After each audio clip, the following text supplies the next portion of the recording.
Hello, it is Romania Black. You do not have to adjust your sets. Do not adjust your screens. It is Romania Black. I'm actually, I know this is in November when you all are watching this, but I had a faculty Halloween party today and I dressed up. Props if you can guess who I am down below. I did have a heart-shaped necklace that I was wearing with this, a blue heart necklace, if that helps. But we had a faculty Halloween party today, and I got home, and this wig is literally bobby pinned within an inch of its life to my head. I could do all the drag numbers right now, and this wig would not come off. And I was like, man, I'm going to take this wig off, and my hair is going to be... I was like, I wonder if I can do a reaction and still wear the wig, and it won't be completely weird. And then I thought, I really want to watch the next episode of Wotakoi, and the series involves cosplay, so this works, right? So that's what we're doing. So I'm basically going to wear a wig. I'm in cosplay mode for this series. That's fine. You all are okay with that, right? But we're on episode 4. I could not wait. Episode 3 was so good. We finally got some romantic moments between Hiro and Naru. I'm just like, oh, Narumi and Hirotaka had some amazing moments. We got some like sweet little couch action with Taro and Hana. I was over the moon with last week's episode, and it was definitely the rule of 3. Now you're invested, now you're in, and I'm all in. So that's what we got. So I know on YouTube right now there are a ton of comments for episode 1, and so I'm gonna get to those. Don't you worry. I also have a moderator for the series that I'm waiting on them to check those comments. I'm recording this earlier than they normally are supposed to check, so that's all on me. But I'm super excited to see what you all have to say about the series. But yeah, points if you can guess who I am down below. Without the heart-shaped necklace, it's probably going to be harder to figure out, but you might be able to guess, near, far, wherever you are. So that's the only hint you get, other than I was wearing a heart-shaped necklace earlier and I took it off. So yeah. But yeah, also special shout out to Sunspots, because Sunspots gave me the file. So not only do we not have any ads interrupting, which is great, but the ending will not immediately transfer to the next episode. So I'll get to see the full ending and hopefully a bonus scene if that's included. So I'm super excited about that. But yeah. I also, in the same vein of Sunspots, you're going to get another shout out here in a second, because I want to give a special shout out over to our philanthropy tier over on Patreon to thank those who support the channel and donate a little extra each month. If you don't have a Patreon, you can still like this video. You can comment and guess my appearance down below. You can also subscribe if you're not subscribed and see Wotakoi week episodes every Sunday. So anyway, I want to give a shout out to Alex Cornejo, Anime Annie, to Be Happy, to Bisa, as well as Dana, Damage3245, as well as Destiny Marie, Devorin, Daniel, Ichu, Eric, Fisho, Ghostly Turnip, El Freya, Liam Posel, Linden, Willie Morris, Murphew, as well as Sunspots, Translucent Men, Shimoyama, and James. Thank you all so much for your support. I greatly appreciate it. All of my love. So yeah. That's where we're at.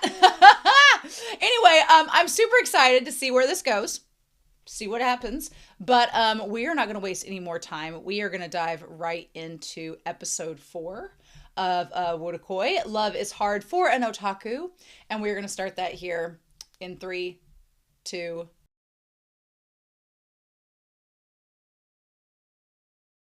Oh, we're getting good. This episode was great.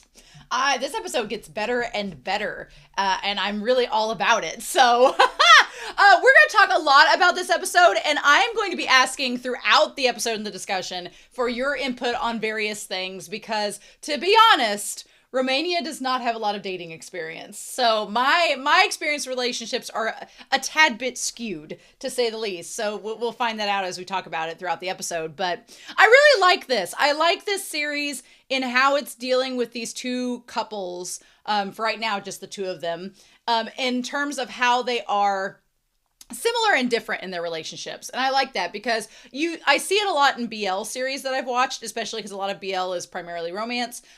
You get a variety of couples. For example, like the series back there, Engage and Love Nest and Change World, like those are all following different couples from the same universe, and they all have different dynamics and everything. And then you have Daokusei, you have Classmates, where they all have different relationships, and Given, they have different types of relationships. So it's fun because it gives a variety for the audience to kind of see where they project themselves, like with what characters. So I like that about this series, because Hirotaka and Narumi and Hanako, as well as Taro, they are different people and their dynamics are different. We're going to talk about that in this episode. There were a few moments that I was kind of like, oh, I wish you'd do a little bit more here. And we're going to talk about it. And I want your perspective about it too, because I'm kind of like, I don't know how to feel about that part when we get to it. But we need to go in chronological order, otherwise we will forget things along the way. So the episode starts out with Hirotaka coming from the convenience store saying they were out of nata rolls, but instead he got like a pork cutlet sandwich. I was like, hell yes, pork cutlet.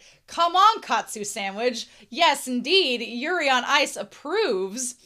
And then she's sitting there crying. And she's like, what did you say? It's one of the most overused comedy gags in the book, but it gets me every time. The funny thing about this episode is usually the trope is that a character will give this heartfelt confession or say this heartfelt thing like, hey, I've been thinking about you, and, I just want you to know that I'm here for you. I'm here to listen for you, whatever you need, thinking the other person is listening back. And then they have like a tear roll down their face and they're like, oh man, this has elicited this emotional moment. And then the person like takes the earbud out and goes, what did you say? That's the trope. That's the gag. The funny part is, Hirotaka, I guess he was doing a kind gesture and getting her the sandwich, but it wasn't like a big over-the-top thing. He's just like, I got you lunch. And she's like, what? And so she's crying over a Sailor Moon episode, which, look, I was about to be ready to throw fists whenever he's like, what's wrong? And he sees the earbuds, and then all you have to see is the two, like, little bits of yellow hair. It's Sailor Moon. It is. I don't know why they didn't just show it, because I was like, oh, well, for copyright reasons they can't. But then he said it. He's like, stop crying like a little kid anymore over Sailor Moon. And at first, I was going to get onto Hirotaka, because I'm like, no. You don't get to tell people when and when they can't cry, because we don't do that. But then we find out that she's like, I like that she defended herself and said, well, you would have cried over Dragon Ball Z. This is my youth. If we were showing the entire Dragon Ball Z series, you would watch it too. To Hirotaka's credit, he is right in saying that you shouldn't probably be watching it at work. You're supposed to be doing a job. And to Hirotaka's credit, Narumi is not great at said job, probably because she's distracted by this. But then she lets him listen. And she's like, you would cry. I just know it. And so when she shows him, he starts to sniffle and he's like, this is bad. And she's like, right. So that made up for the moment where he was getting onto her for crying. And she's like, but if you listened, you would too, because you and I are both otakus. And he was like, and then he ends up crying. I liked this opening scene because it kind of connected to the end of the episode where they were talking about like Hiro and Narumi are not similar. They're quite different. Narumi is kind of more erratic and energetic and kind of just boisterous in her otaku-ness. And Hirotaka is not ashamed of being an otaku. He doesn't quite have as many insecurities as Taro does about it, but he's not flaunting it out there. He's very quiet and reserved. But I think this opening scene shows that they both have the same core values, and that's important. I feel like with a relationship, it's okay if you like different things. It's okay if not all of your interests overlap. But as a person, I feel like you do need to have a core similarity. And that's not like political beliefs, and that's not like, your favorite sports team or whatever, but deep down morally, are you both open-minded, or are you both closed-minded? Are you both supportive of this thing about humanity, or are you not? I think that those things make for a better connection, even if your interests and hobbies are not necessarily the same. Because to be honest, if I were dating someone, I don't know if I would want them to have the same hobbies as me, because one, I'm kind of competitive. And so I'd kind of be like Hanako and be like, we have to do things and we have to make it better and better. So I don't know if I'd want somebody to be like all in on that, because that might make me feel insecure, But also, I like learning new hobbies that other people have. And I would want that my significant other to be excited about my hobbies. And that's the thing. I kind of definitely feel I connected with Narumi a lot in this episode, especially towards the end, and we'll talk about it. But I would want my significant other to be wanting to know about my hobbies and what I'm interested in, rather than just be like, oh yeah, I know about that. And I do that too. You know, I think it's fun to learn new things from people, and it's cool to involve someone that doesn't know about that atmosphere in it, so you can teach them things and you can let them learn. It's fun. But yeah, anyway, he's like, this is bad. This is as bad as Dragon Ball Z. She's like, right. So then we get the intro. We'll get past the intro. I'm glad my dogs waited until I was done with the episode to ask for me to scratch their bellies as they are now. But yeah, let's get past this introduction. No, Ruby. So let's get into this. So we have this photo. And at first, when they were like, oh, you're making me blush, the girl on the right, I think it's hilarious that Taro thought the girl on the right, which is Hirotaka, was really cute. When I saw her at first, the picture, I thought it was just another cosplayer. I'm like, well, that's not Hanako, so it must be another one. But then when we did the close-up, I thought, oh, she looks a lot like Hirotaka. What a coincidence. And then it was Hiro. So I think it's super cute. I love the idea that Hiro was up for not only dressing, you know, basically dressing in drag, doing cosplay, but doing it with your girlfriend. I'm like, that's really cool. I love that. I think that's amazing. I'd be all about that. I honestly, I love drag. And so I know drag and cosplay are not exactly the same thing. There's a lot of nuances and differences, but I find the concept of doing cosplay, doing drag, doing any type of dressing up, I love it. To me, it's an art form. It's a form of creativity. It can be, for some people, it's expression. Some people, it's a persona. Some people, it's a way for them to put an identity piece out there for others to see without judgment. I mean, cosplay and drag have so many different layers to them and why people do them and why people like them. But I am always drawn to both of those fields because of the creativity, because of just, there's something so fun about seeing how people interpret something through fashion and through their look, that it's inspiring to me. I love it. It's just always so cool. And I honestly love the idea of someone like wanting to like gender bend and change, because gender is a construct. It's fluid. Why not? So, I mean, I think it's so interesting. And so I love the idea that Hiro is up to doing that. That's really awesome. I think that shows how open-minded he is, especially with Narumi. And she's like, I was drunk yesterday. It's not photoshopped. So, okay. Taro gets a little bit upset at Hanako showing this picture off. And she's like, oh, it's so lovey-dovey, right? And he's like, what is this? And like, you're so cute. And then we see the photo. She's like, I liked it enough to use it as my wallpaper. And it's him giving her like the kiss, right? I think that's beautiful. I love that picture. He's got like the blush, like he's just a little, like they both look like they're slightly intoxicated, but she has like her hair down. He's giving her a kiss. Taro's thing seems to be that he does not like showing vulnerability. He does not like being in positions where he's vulnerable. And showing off him like giving her the kiss and everything, and he's being very like delicate with her there, like with the hands and the hair and the face. He just looks very like intimate and delicate.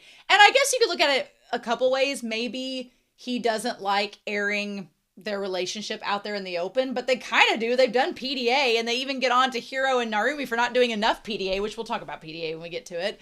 But I feel like he doesn't want to be vulnerable, and cosplay and drag both involve a lot of vulnerability. When you do cosplay at a convention, there is vulnerability there. You are putting yourself out there in costume, hoping others will find it interesting or like it or be like, oh, that's cool, or accepting of it, right? It's basically taking something that you've thought of and that may or may not be indicative of parts of your personality or identity, and you're putting it into that cosplay and putting it out there for to see. And you're also displaying like, this is what I thought would work. And if you handmade the costume and all of that. So there is a big vulnerability with all of that.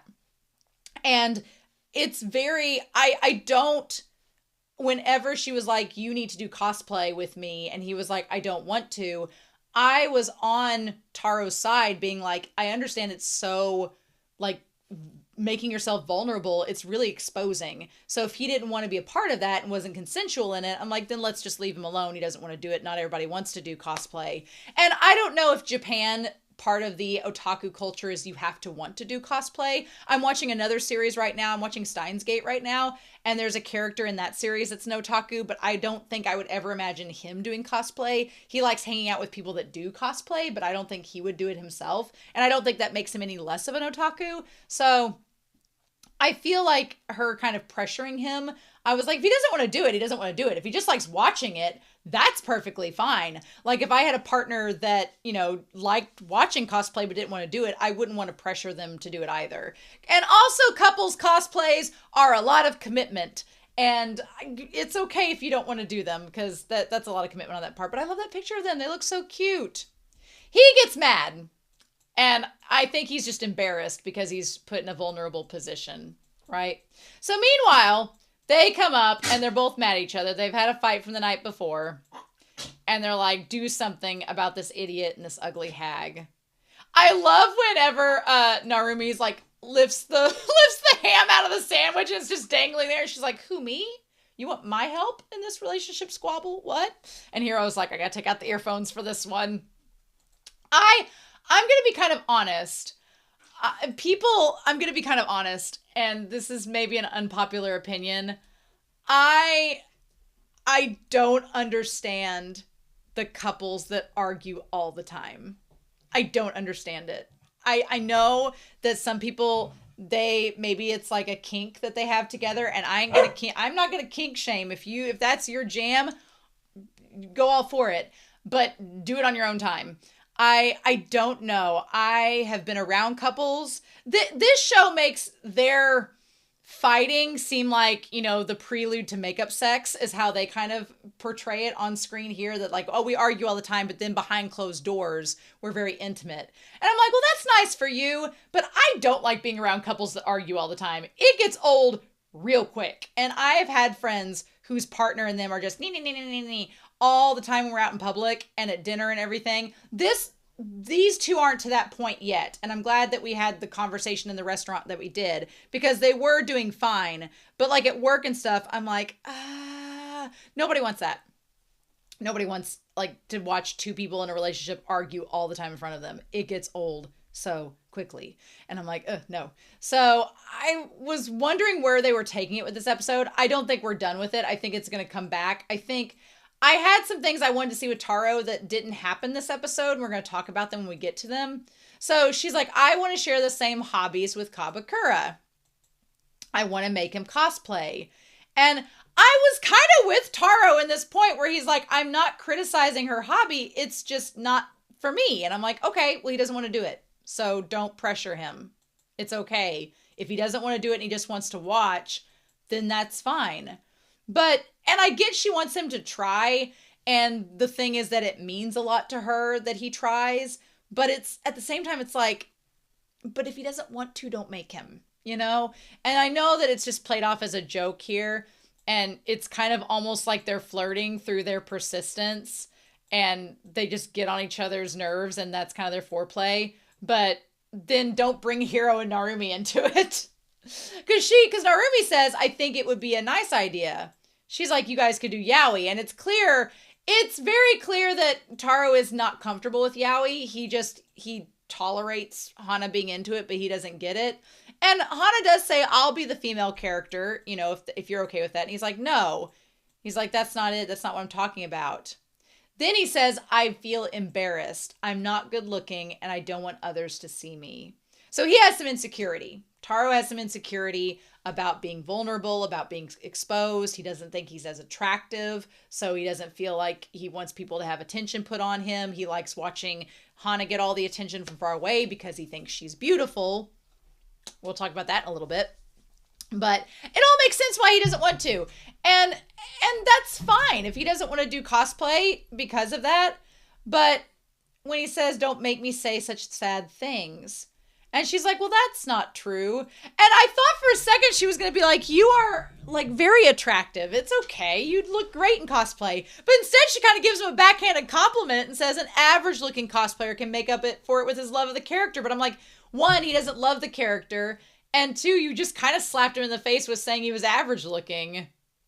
And poor Hiro and Narumi in the background are like, what do we do? What do we do with this? She's like, you're over dramatic. I'm not telling you to put on makeup or dress like a girl. And he's like, that's not the problem here. And Hiro's like, well, I did do the cosplay. The funny thing is, I love that Hirotaka basically just put a wig on and took his glasses off. That's like literally all he did, which is really cute. I love it. And she's like, well, I could make Kabakura as cute as Hirotaka, as Nifuji. And he's like, no, he's like, drop it already. I wonder if also Kabakura doesn't like the idea of being compared. He doesn't want their relationship to be compared with Narumi and Hirotaka, and he doesn't want to be compared with Hirotaka. It seems like there's a lot of complex reasons why Taro doesn't want to do cosplay, and that she should just let it be. And meanwhile, Hirotaka, he was like, well, I was cute, you know. I would say every character in this story so far, which makes them very real and relatable, which I appreciate, all of them have flaws. All of them have like little tiny toxic traits. But that's very human. Every human has toxic traits as well, right? We all have at least one, for sure. And I think Hirotaka's is sometimes he's a little bit conceited. A little bit. Sometimes he is. He's very quiet about it. He's very polite about it. But when he was like, with all due respect, I was really cute, right? I am pretty good looking. Like he says it in a way that it doesn't come across as condescending or selfish or conceited, but it kind of is. And you're like, oh, Narumi's girl. We talked about that in episode 1 about her kind of toxic traits. I feel like Hana's toxic trait is that she doesn't maybe try to empathize with others, like try to see it from his perspective of why he wouldn't want to do it. And she keeps pushing it past the point where he doesn't want to be pushed anymore. And Taro's trait we're going to talk about in this episode too. It's a little hard for me to pin down with words right now, but part of it is we'll get to the restaurant scene and talk about it. But I like that Narumi's just like, look what my boyfriend will do. He's like, stop encouraging her. I'm not doing it. So do you guys hear what I'm saying? And she says, I thought you were an otaku, but I can't believe you don't do cosplay. And it's fine if he doesn't. I didn't think that was like a checklist that had to be crossed if you were an otaku. And she says, being an otaku is already embarrassing, but it pisses me off how you act normal even though you're an otaku. So I do get part of what she's saying here, because when they're at the bookstore and stuff, he's like, I just don't want to flaunt it. I want to put it out there in public. It does feel, again, like he's a little bit insecure about the fact that his girlfriend is so proud and so out there with her love and her interests, and he feels insecure about it, so he doesn't want to showcase that, right? Because he even says back to her, she says, people who enjoy otaku hobbies in secret are even more embarrassing, and she calls him a coward. And he's like, well, people who don't care that it's embarrassing stick out in a bad way. That's why normal people think otaku are weird. And I'm not doing it in secret. I'm doing it in moderation.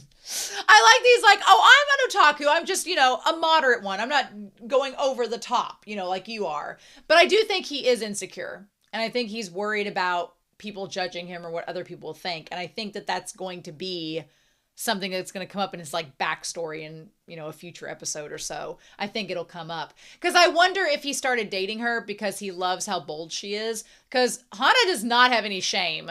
Girl is like, yeah, I'm a cosplayer. Yeah, I do this. Yeah, I do that. What about it? Like, I feel like she's very proud of her otaku-ness. Even though if she knows it's embarrassing, she's still proud of it and is able to be, confident and bold with it. And I feel like he's kind of maybe intimidated by that, because he doesn't feel the same way. But meanwhile, Narumi and Hirotaka are just like watching, and Hiro says they're such good friends that they fight. And she says, well, I'm amazed you could say something like that in this situation. So the two of them, Naru's like, well, we're really not. She's like, I don't think we're exactly good friends. And I would disagree to an extent. I don't know if that's a translation issue, because they're I would classify them as close friends. But what she's getting at is like, she's like, well, by good friends, we don't do the same things. Like we have very differing interests. They're within the sphere of otaku, but we do very different things. It's kind of like if one person is a VTuber and the other one is like a journalist. They're slightly different. They do different. There's aspects of their lives that overlap, and aspects of their influence circles and things like that probably overlap, but they're very different people, right? And she's like, I'm more into drawing and anime and manga, and he's more into video games. I like manga and anime, and he likes games. But they're both, she's like, we respect that about each other, and we both kind of accept each other and like each other. That's kind of what Hirotaka gets to at the end of the episode in the end credit scene, which I'm glad he addressed it, because she talks about how she's worried that he's just dating her out of convenience. And he's like, well, no, I'm dating you because I like you. I don't just like you because you're an otaku. I like you because of your interests, and I want to learn more about you and be with you. Which we'll get his exact wording here in a little bit. But I was like, yes, exactly. We accept each other. Sort of, I guess. Now, Hiro, again, part of his toxic trait is sometimes he's brutal and savage, and he tries to be sarcastic, and it can come across as mean, but he's not trying to be mean. He's like, oh, it's too late to save Narumi, so I've given up. Which, if you didn't know that he was being super insanely, maybe sarcastic, you'd think he was kind of being mean. But I love that she just goes after him. I'll show you who's too late to save. And then I like that it gets even Taro and Haruka to be, and Hanako to be like, hey, you accept each other, right? Stop fighting.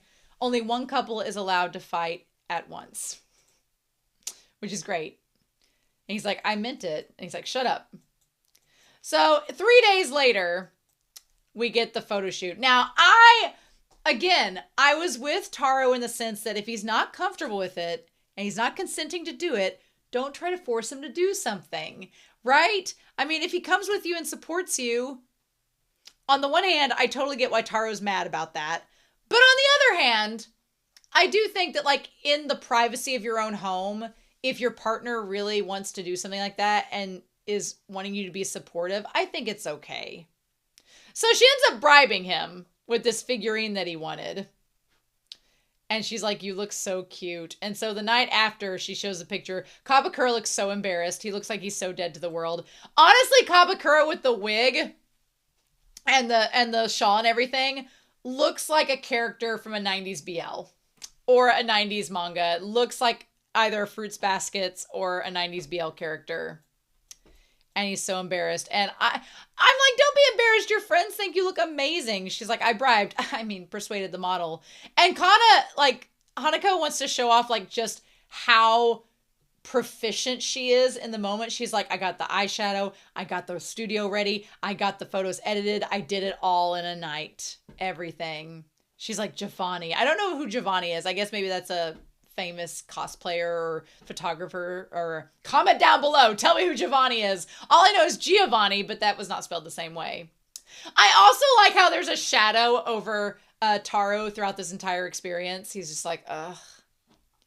And so Hirotaka's like, can I ask one question? He's like, depending on what it is, I might kill you, but go ahead. And he says, what was the bait? And he's like, a Yudachi Kai 2 figurine. What is Yudachi Kai 2? Yudachi Kai 2. Oh, it's this girl that's got, like, guns. It's a gun girl. She's got guns. Interesting. Okay. She does not have big boobs, which we will talk about here in a little bit. Okay.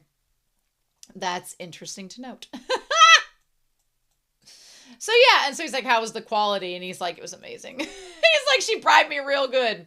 So we get a little bit about Hanako. She's 27. I like the red string of fate that she has leading to Taro. And she is a Virgo. Interesting. I'm out of curiosity. I want to know Virgo and Scorpio compatibility. I want to know. And we need to go to the astrology actual site. We need actual astrology to give us some things. Zodiac signs. The scoop. Okay. Oh, so this site here talks about the sexual and intimacy compatibility of Virgo and Scorpio, which Taro is a Scorpio. So it says, if there is something Scorpio would like to fight for, It is the chastity of Virgo. This is very interesting. This is a very interesting couple in the domain of sexual activity. One of them is hiding their sexuality, and the other acts as sex itself.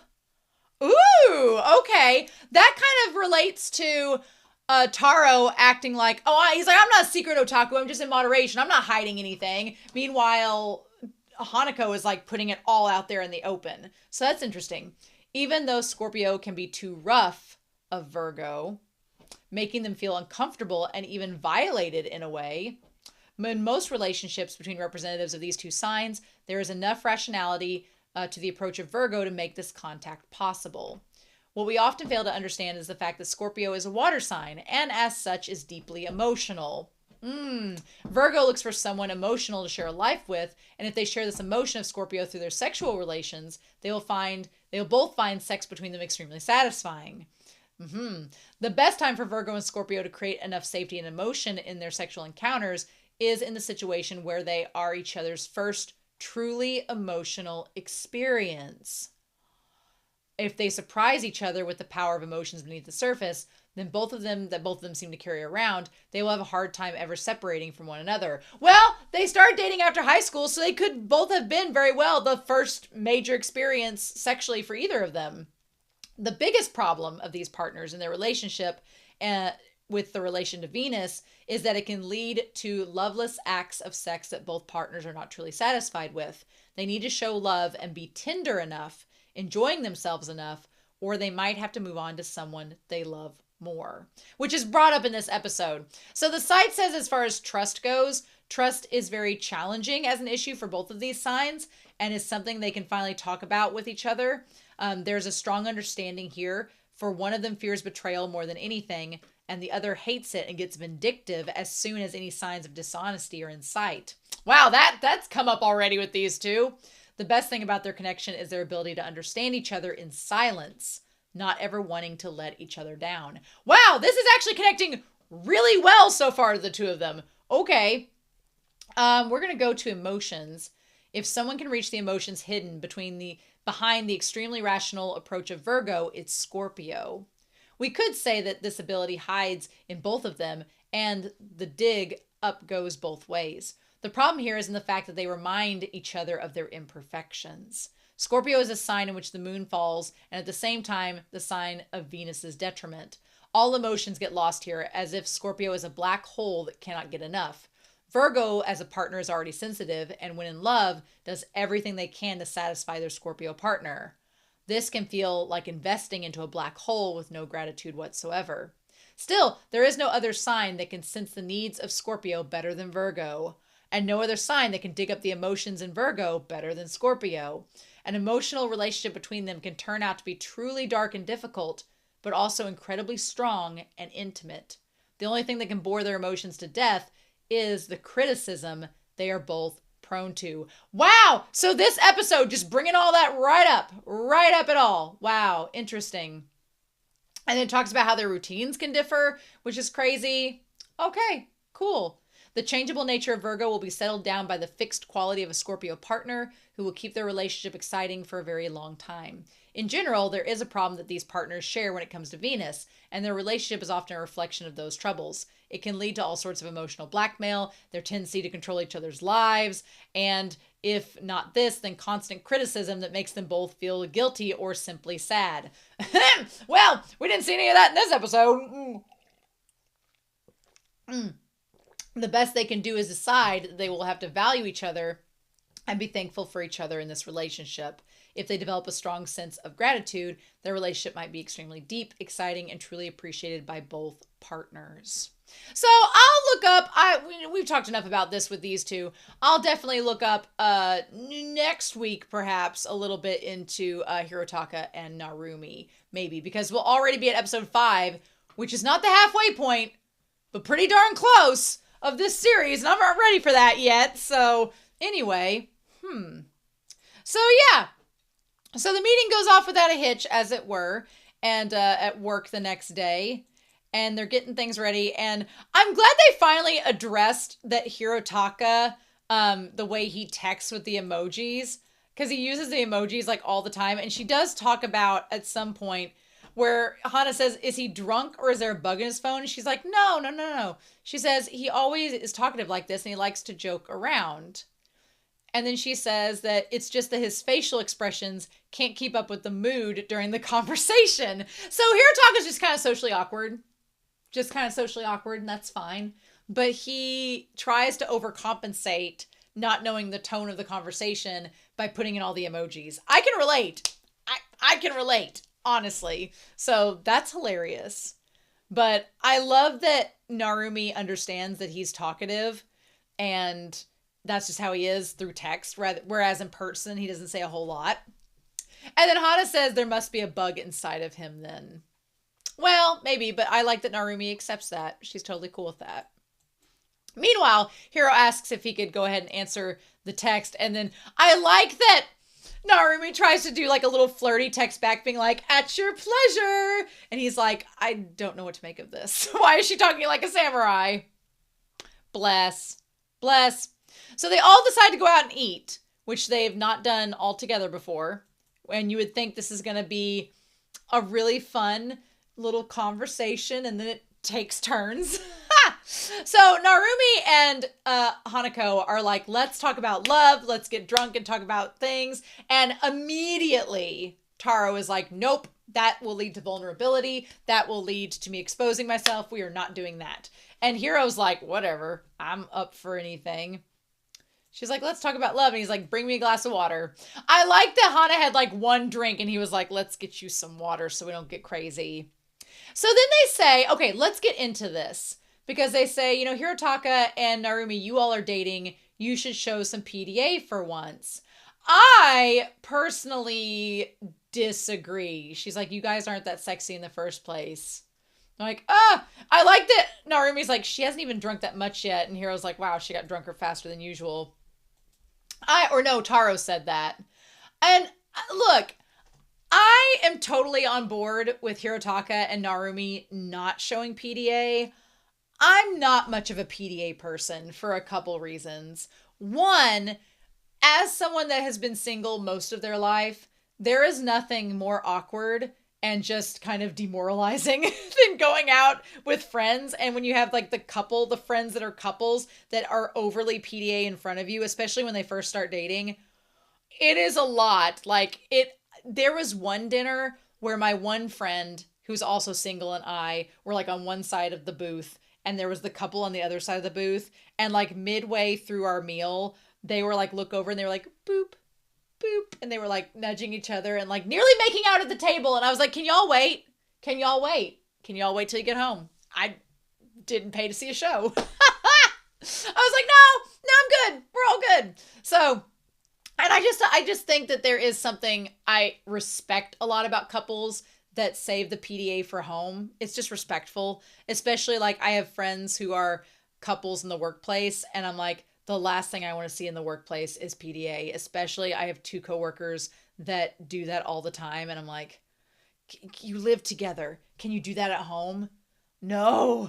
So I absolutely agree that Narumi and Hirotaka are fine not doing PDA. And then to respond, Narumi's like, if you're going to say that, then you guys should try to get along more because you fight all the time. I can't believe she actually said it. I can't believe she actually said, like, you guys fight all the time. You need to take care of that. And Taro's like, well, it's fine. We've dated forever. It's totally cool. And of course, what does Hana do? She immediately disagrees. She's like, it's not okay. And Hirotaka's like, this is some great fried chicken. Hiro's like, I have nothing to say in this conversation. But yeah, I like Narumi and Hiro were like, oh, this is awkward. So Narumi tries to change the subject and says, when did you all start dating? And they said in high school, right? It was the day of Kabakura's graduation. Here's my thing. I feel like Kabakura, like Taro, what he saw in her was the fact that she didn't judge him. She didn't make him feel vulnerable. She accepted him and he could be himself around her. And that's very admirable. That's an amazing reason to date someone. I definitely like the idea they both look kind of standoffish around each other. And then, but neither of them know who confessed first. Did they confess at the same time? I need answers. I like Hiro just grabs Kabakura, like just grabs him like it's nothing. So they get the water and everything. She immediately spills it, of course. And she's like, well, could you wipe it for me? I did not like this part here because, like, if you're with your significant other at the table and someone spills and you spill water on yourself, like, if she had turned to Taro and asked for him to wipe her boobs off, it would have been PDA, but it would have been understandable because they're dating. It was weird to me that she asked Hirotaka to do it because, like, one, granted, she doesn't know that Narumi is kind of self-conscious about the fact that she doesn't have big boobs. So she's very self-conscious about that fact. And we just spent last episode finding out that Hirotaka likes big boobs and Narumi's, self-conscious about that. So I am like a little bit like, hey, you're Narumi's friend. Why are you asking her boyfriend to wipe your chest? Like, that's weird. Don't do that. Don't do that in public. And he's like, are you sure? And she's like, no, I like that both. I like that. Basically, Narumi becomes a character from Full Metal Alchemist at this point. It's like, don't you dare. And of course, Taro is like, no, stop it. Absolutely not. I like these guys that are walking away from the work together, like the arms over each other. Now, Japan is a whole different culture. Japan is a different culture, y'all, because my girlfriends and we do not rub up against each other at bars. We just don't. I'm like, I don't know what girl groups do that. Maybe in Japan life is different, but I'm like, I've never been bosom buddies with girls like that. And maybe it's supposed to be a metaphor, like a hyperbolic exaggeration of it, but he's like, those boobs are inexcusable. And so he tries just to get Hanako to, stick with juice and not drink.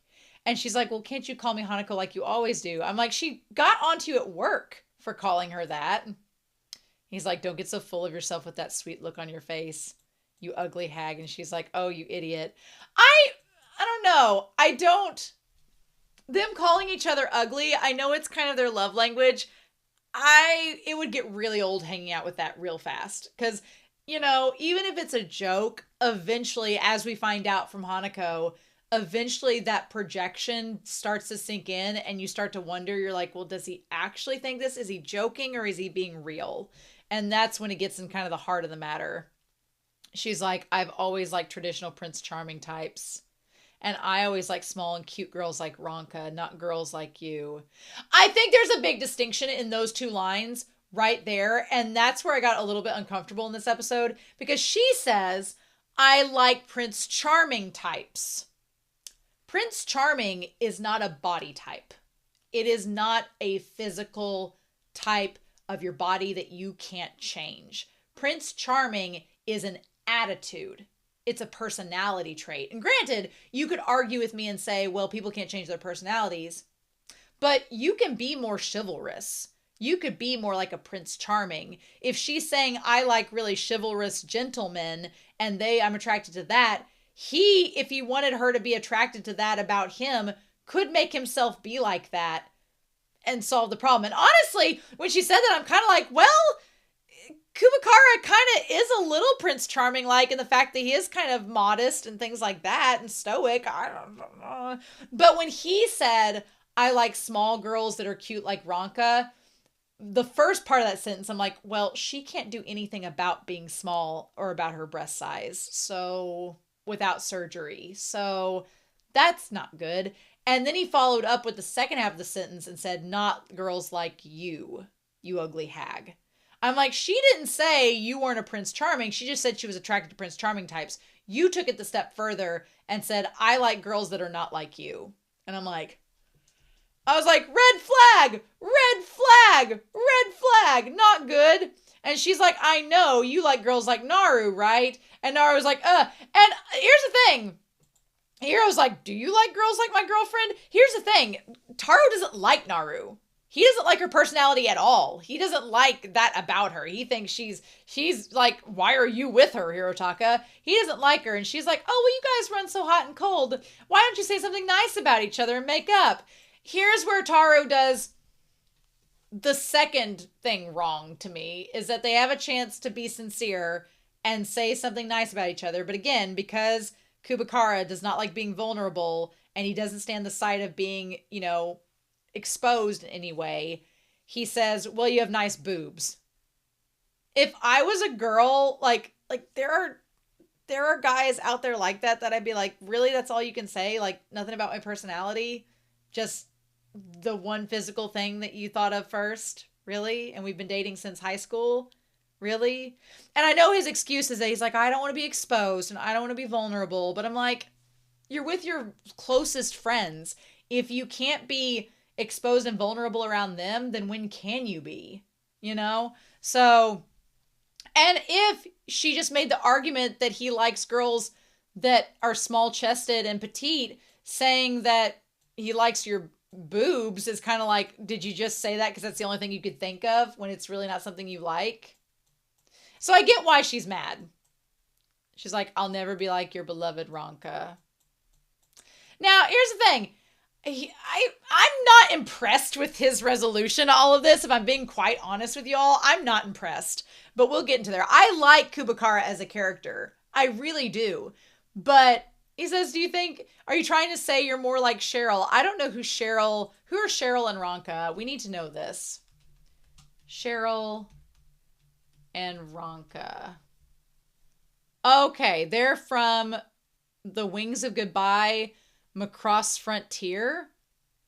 Okay, so interesting. It's a movie from 2011.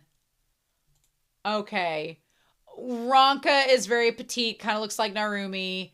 And the other one, yeah, is like a tall woman with like long hair that looks kind of more like Hanako. Okay, interesting.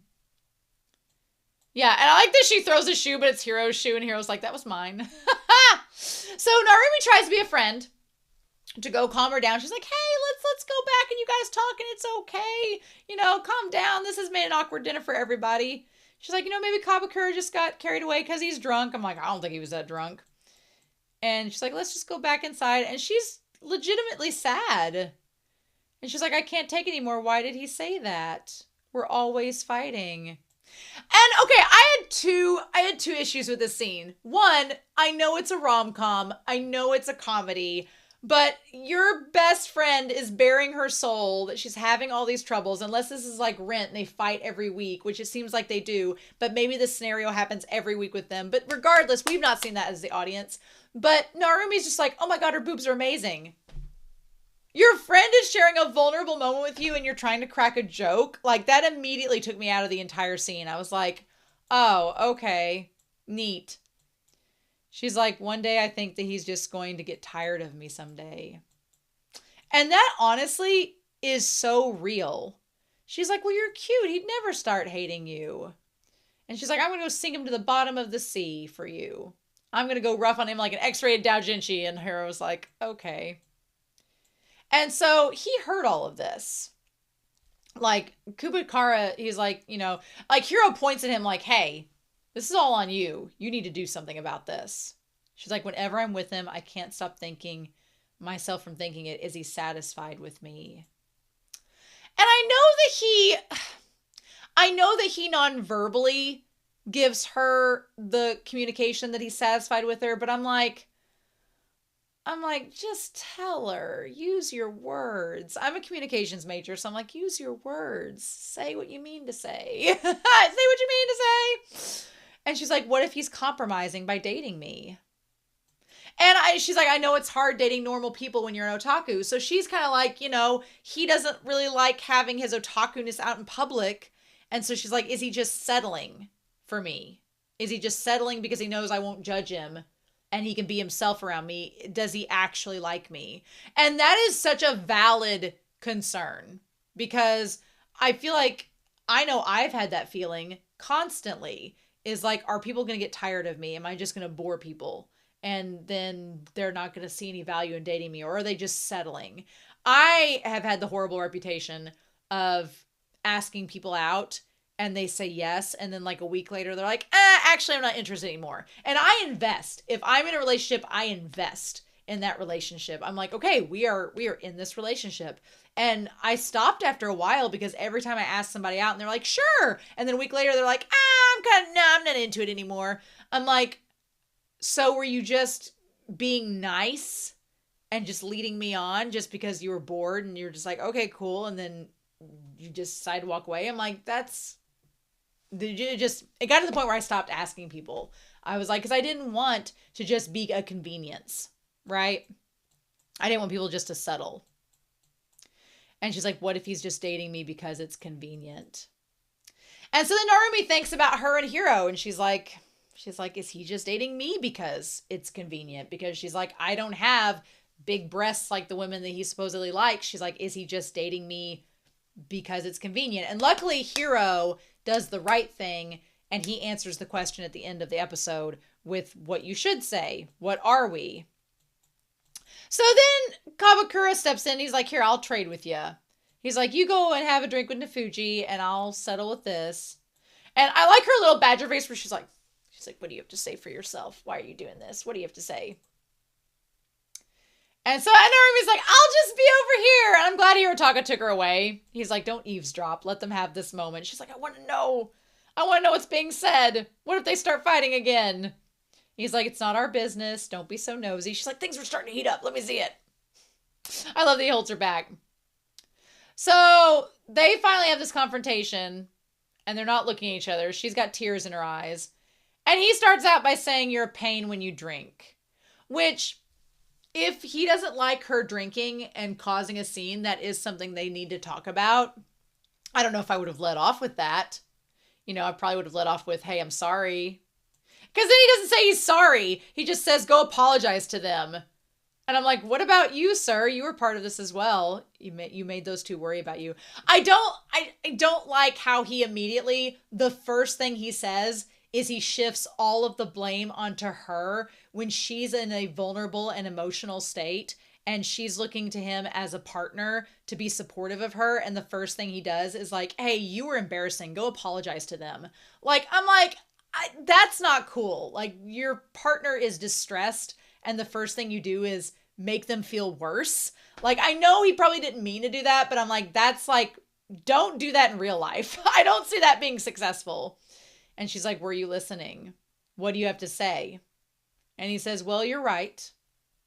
I'm sure I could find plenty of otaku girls who are cuter and easier to handle than you. That's not what she was saying, though. She was worried that he was dating her out of convenience because he, was afraid of dating a normal girl. That's not what she said. And he's like, you have bigger boobs. And I'm like, she's like, well, then why don't you just go ahead and go look for one?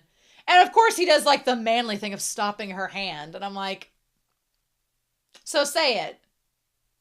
And he's like, well, you finally looked over here, you ugly hag. And he does wipe her tears. And she's like, you're always calling me an ugly hag and saying that I'm such a pain. You can't even say anything nice. And I get it. I get that him calling her ugly hag is supposed to be like I yell at you, but we're like an old married couple and I don't mean anything. But I'm kind of like, I'm glad he does he wipes her tears and like gives her a hug and says, there. And he's like, I can hear you, But he doesn't say anything nice to her. He doesn't say, he does the nonverbal of being like, oh, hey, you looked at me. And I'm like, I'd be like, say something. Their relationship is not my ideal relationship. I don't know. But they both come back. And he's like, why are you guys crying? And she's like, she's just like, this is, romantic to see. So on the way back, her and Hiro are walking. And she's like, my last boyfriend and all the ones before that I dated. So it seems like Hiro's the fourth person she's really dated. They dumped me because I was an otaku. And it felt like it had been like that for me. So she's like, I feel, this feels so easy. Is it just because it's convenient? She's like, I don't have to hide the fact that I'm otaku, but we're not really each other's ideal type. I'm sure we're both making compromises. And he says, I'd be lying if I said I wasn't compromising on anything. I know it's the gag of her boobs, but I don't know. As someone that's extremely body conscious, that would really drive me crazy. I'd be like, I don't know if I'd make that obvious. I don't know. You should like your partner no matter what they look like. And if you don't, I don't know. It just, I don't know. That would make me feel very self-conscious. And glad for her to be like, you bastard, what are you doing? He's like, no, where your boobs. What does he say there? He's like, your boobs are not the issue. I'm glad he at least clarifies it. She's like, what are you trying to say? And she says, I thought maybe you'd rather be dating a normal girl. That's all. I'm glad that he, for someone who is so quiet and says practically nothing, Hirotaka actually is the one to communicate more than Kabakura, which says a lot to me. He's like, I'm not with you just because you're an otaku or because it's easy. He kind of says the unspoken thing. I love it. He's like, I'm with you. I love seeing you do the things you like. So he genuinely likes her. He's like, I'm not here. I'm not with you because it's convenient, because it's not. But a good relationship is about, I feel like a good relationship is about harmless compromises. I feel like when you're with a relationship with anyone, there are a certain number of compromises, right? I feel like there are. But at the same time, I feel like those compromises, there's a limit to them. Like if you're compromising, I maybe don't go out to a baseball game every Friday and instead we do something that you like that. Like that's a compromise. That's a compromise. But I feel like there are some compromises that get too big. And so that's when things get more strained. But him saying, I love seeing you do the things that you like. He's like, I'm enamored with you. I'm in love with you. I like being around you. He's like, that's how I feel. And she's like, oh, Hirotaka. She's like, do you like me? And he's like, I take it back. And she's like, I wish you would think more before you talk. I'm like, oh, come on. She's like, but you never said that before. I'm like, come on. Were you hung up on the fact that I said it was a little awkward? And he's like, no, Baka. But I like that, see here, they start to argue and I'm like, oh no, don't become like Hanako and Taro. Don't start that. Don't become that couple. And then they both kind of laugh at each other and they're like, no, we're not like that. And I love it. I love it. I love how goofy they are with each other. It's so cute. And him smiling and laughing is the most adorable thing. I love it. How about we go to the arcade after this? And he's like, is the west entrance okay? See, I love that. That's the kind, like, honestly, Hiro is like such a green flag. He can be a little bit savage sometimes, and he can be a little bit self-centered sometimes, but he is so accepting of Narumi, and he's not afraid to be blunt with her, but he's not mean. I think there's a difference between being blunt and being mean, and he's not mean. He's just like honest, but he also kind of backs it up with being caring. And I'm like, we love to see that. We love to see that. And I've almost talked for an hour about this episode almost. But this is really good. Again, I don't have a lot of relationship experience, so I'm not the best person to say much. I'm kind of like, who are you to say this? But I do feel a lot of the insecurities that like Hanako and Narumi bring up in this episode. That, yeah, there was a commenter, Anime Annie, was talking about the last episode or episode 1 and saying that, it's okay if people have different interests in you, but they have to be accepting. Like, my partner has to be accepting that I've got a lot of BL and there are reasons and it's fine, but they've got to be accepting of all of this. If they're not accepting of all of this, then it's a problem. That's the deal breaker, right? They don't have to be involved in it. They could be into totally different things. But they have to be accepting. And they have to be open-minded. That's the other thing too. I'm not somebody that would settle. And so if they have to understand that I have friends from all different sexualities and religious backgrounds and ethnicities. And if they're not understanding or accepting or open-minded about that, that's a nope. That's a big strike Yola. So, and in my area, it's a problem. So with that being said, and I feel like it only gets worse because I'm in my mid-30s, and in your mid-30s, I feel like your relationship prospects start to skew into like the older category, and I'm like, then in the older category, it's like, if they're not taken, why? So anyway, I hope you enjoyed this episode. I'm very curious to know your thoughts down below, but I enjoyed this episode a lot. I want to see a little more from Kabakura in terms of being a partner with Hanako, so I'm curious if we're going to see more of that, but we're only on episode 4, so I'm sure we will. But in any case, I hope you all have a wonderful week. Please stay safe, take care, and yeah, I'll be back real soon with more of Wotakoi. Love is hard for an otaku. Bye.